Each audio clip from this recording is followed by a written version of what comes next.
When you have a Luka, you have a Kyrie, you just think about those two guys are initiating. You can kind of go back and forth. But being able to give the ball to PJ Washington at the top of the key and now invert your offense, now run somebody else at him as the screener and be able to play guys like Luka off ball, different actions. It's so dynamic. And they had this great play. PJ Washington at the top of the key, lively, comes and sets the screen.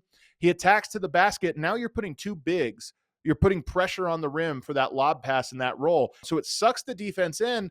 And the kick out, which usually the kick out off of that is going to be a role player, your spot up shooters, maybe a Quentin Grimes who has a little bit of like wiggle off the bounce or whatever, but you're kicking it to a finisher. Well, the finisher in that play was Luka Doncic.